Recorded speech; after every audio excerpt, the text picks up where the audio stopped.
Hello and welcome to the next review of episode 3 in the Moon Knight review series I'm doing. And it's not so much a review of the show, but more so an analytical view of different filmmaking techniques to help you improve your skills in video, because one of the best ways to learn is to watch good examples of how things are done, whether that's lighting, framing, camera movements, all that type of stuff. So we're gonna get right into episode 3 here, and today's topic is going to be conversations with lighting and with the 180-degree rule. Now, I have videos on, and I'll link those other videos in the description below as well to help you out. So this is about, I don't know, a third or halfway through, where Mark and, actually I just forgot her name. Let's look it up real quick. Layla, there we go. Where Mark and Layla meet up and they're trying to find something in the show. I'm gonna try not to give stuff away, but they meet up in Cairo and then they get on this boat. So first off, we have the establishing shot. This is a wide view. You see where they are. There's the city, it's nighttime, and there's a very obvious boat here that's lit up, and that's where they are. And it'll be obvious once it cuts to the next part in the scene. What's the plan? Oh. So, starting off, we see where we have the 180-degree line established on this side of the characters, and the whole point of the 180-degree line is to not confuse your audience. So when you switch back and forth from a shot of each person, you don't get confused, and you have one person on this side of the frame, one person on this side of the frame. That way it's not like, oh, I'm getting confused because I'm jumping back and forth. You know, if you had shots of him from over here and then her from where we are, it would look like they're in the same spot in the frame. So it makes it obvious where people are. And I guess spoiler alert, they're supposed to be going through a divorce, so there's a little bit of tension between them here. Okay. I get that you're not happy about me leaving so quickly. Now, lighting, another important thing. You see how we have low-key lighting on them. Now, I made a whole video on this as well on the show Loki. You know, a little play on words there, low-key lighting. But essentially, you have the light on one side of your subject. So like right here, the light is mostly from over here on me. It's on his right side. And the camera on the 180-degree line is on his, it's on our right side, right here. But you see over here, it's dark. And so when you have this low-key lighting, one side of the face is lit and the other side is pretty much dark. So you have the light on one side of the character. And it gives a nice contrast on the face here, instead of the light being right in front of you and everything pretty much the same like how I am right now. But I want to stand out from the background. So this isn't a cinematic moment for me, but in video it is for him. And you notice with the 180-degree line, the camera is on what I call the dark side of the frame. So it's on the dark side of their face. If the camera were on the other side, you wouldn't really see a whole lot of contrast because everything would look lit up from that side. Whereas you're on this side, you see the dark, the line is really obvious in the face, and the further on the dark side you get, just all the features stand out from the outline, from the light there. So this side is what gives that contrast and gives you more of that cinematic type look. I'm in Cairo, I understand. And you see the same thing for her. We have the low-key lighting. Obviously, she has really big hair with a big bang, so it doesn't stand out as much on her forehead, but you can see there, light on the left side of the frame, dark on the right side of the frame. Apology. That's good. You know, that's really just so we can get through the night. So he just gave her somewhat of an apology, and she was like, is that an apology? Oh, that was real good, and kind of joking like, wow, you don't even know how to give an apology. I'm not here to help you. And you can also see with the lighting here, it's not just one light, obviously, in their boat. You have a hair light, is what we call it, over their head. So you see the top of her head, that gives a nice outline, as well as the shoulders. And it just helps your character stand out from the background a little bit more. I'm here for me and for everyone else who would die if Harrow succeeds. And you see the same for him. We have somewhat of a blue light on the back here, which you can see it's kind of motivated by that light there. And then also some light on his shoulders. So it's not just the face that's being lit, there's other lights involved too.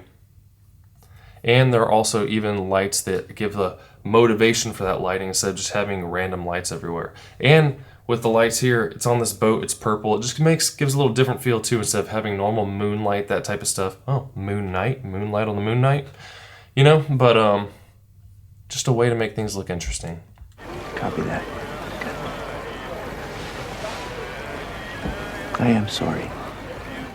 So you see right there, we just punched in. So they were talking, there was a little bit of tension between the two of them.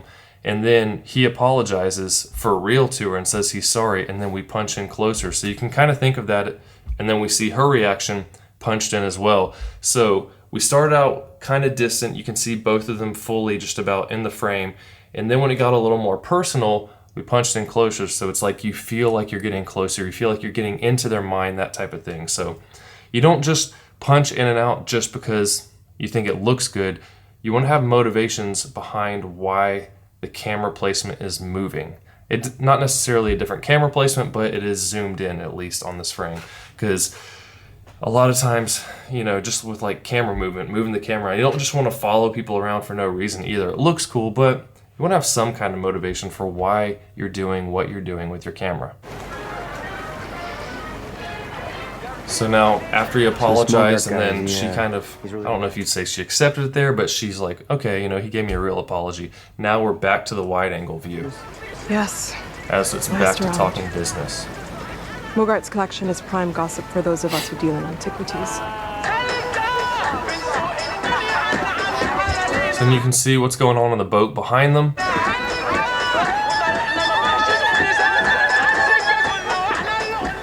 And now we're on the other side of the 180-degree line.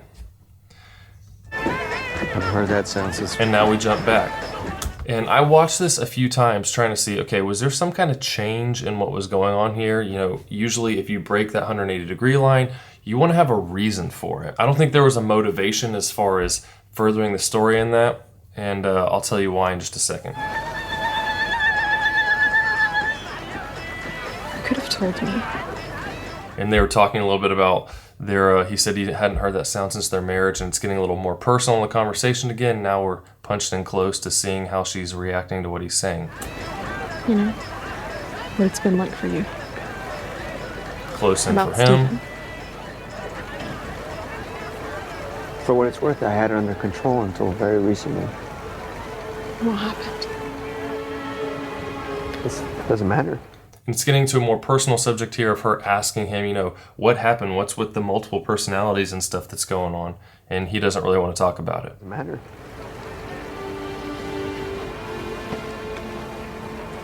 So now we jump back across the 180-degree line again here. Yeah. And initially I was thinking, you know, maybe when they were talking all business back and forth, we were on that side of the line, and when it got more personal and she's grabbing his hands, we crossed the line.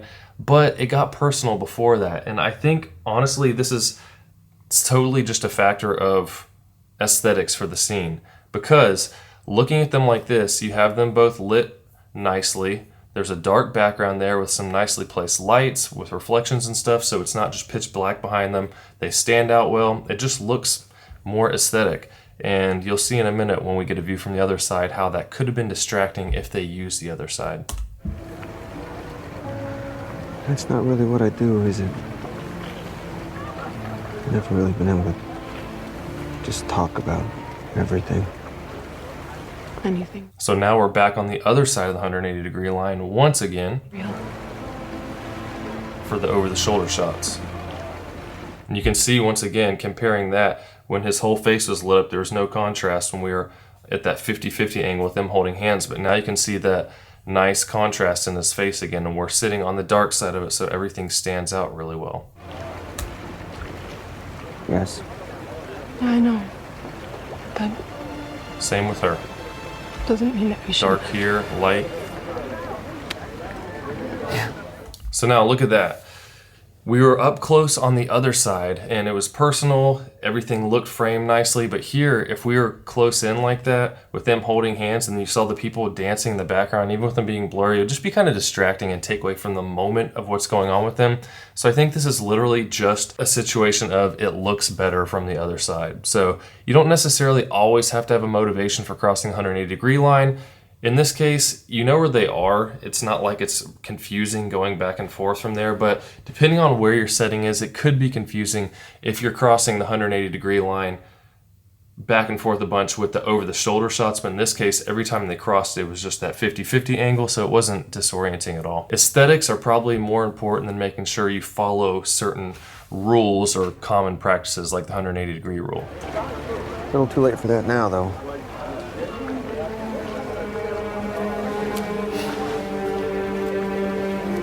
And now they're kind of feeling apart again. We're back to that 50-50 angle. They're backing up from each other, and it's pretty much the end of the scene. Let's get our story straight. And I just had to point out, this right here is a really nice looking shot. Thinking about angles on how you see stuff, normally you're holding a camera around here because it's just natural to have it at eye level, and that's how we see the world. But you get down low, you know, get up high, whatever, in this case down low near the water, looking up at the building, it makes it look a lot bigger. You have the boat here with all these cool lit up reflections of different colors, and then colors from the building and everything, and it's dark on the sides. Everything leads into the middle with the moon above it. Just looks really cool. So taking time to set up lights and that type of stuff really makes your shot look good. And to show the conversation lighting again, here's another time where they're going to have a light source on one of them, and when they start getting into their conversation, it's going to set up where the camera's on the dark side of them again, and that just gives that contrast and makes the face stand out and look more cinematic. So here, light source is on the car.